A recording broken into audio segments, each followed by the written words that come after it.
یہ سیاست ہے، اس میں انٹاکسیکیشن ہوتی ہے، اس کا ایک نشہ ہوتا ہے، اور یہ بتدریج دیکھیے ملک تو سول اداروں کے بل پہ چلتے ہیں، جب تک پولیس ٹھیک نہیں ہوگی، عدلیہ نہیں ہوگی، پٹوار نہیں ہوگی، ایف بی آر نہیں ٹھیک ہوگی، سول سروس نہیں ہوگی، اس وقت تک ملک تو ٹھیک نہیں ہو سکتا۔ ماشاءاللہ ہمارے سول ادارے بہت ہی مضبوط ہیں ہارون، کیا کہنے جی، کیا کہنے۔ اچھا ہارون صاحب، یہ پہلے تو کہہ رہے تھے رانا ثناء اللہ بڑے زوردار بیانات دے رہے تھے کہ توڑیں اسمبلیاں، اس قسم کی باتیں کیوں کرتے ہیں ہمارے سے؟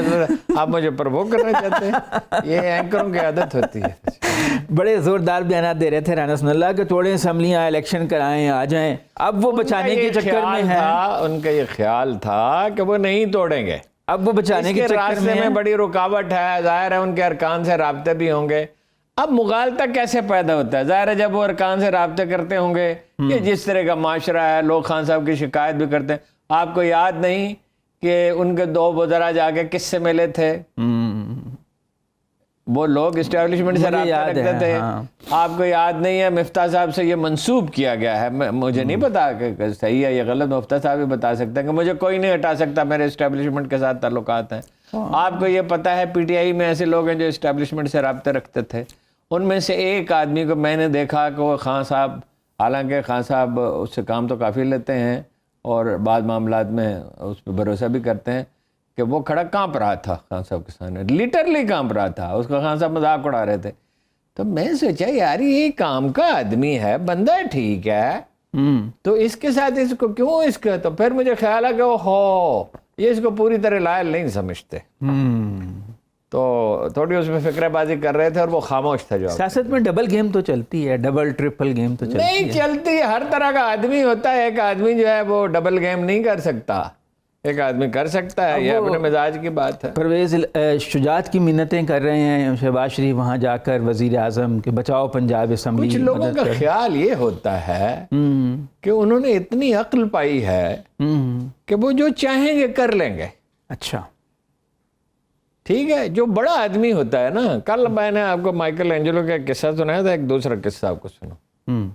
مائیکل اینجلو کے ذہن میں خیال آیا کہ بی بی مریم علیہ السلام، جی کہ ان کا وہ بنائیں، ان کی تصویر بنائیں یا ان کا وہ بنائیں، تو وہ جائزہ لیتے رہے۔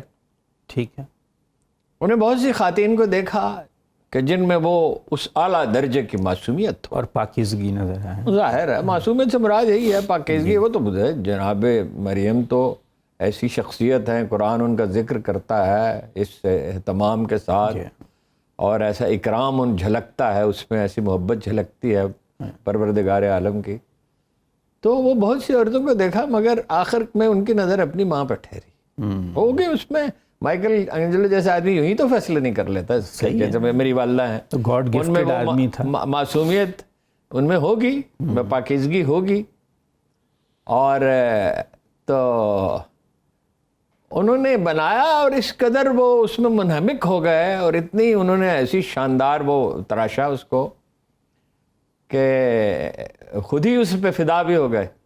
ماں کے قائل تو وہ تھے ہی، کیونکہ سارا کام کاج گھر کا وہی کرتی تھی، پانی وہی بھر کے لاتی تھیں، اور پرانا اسرت کا زمانہ تھا، یورپ کون سا کو دولت مند تھا۔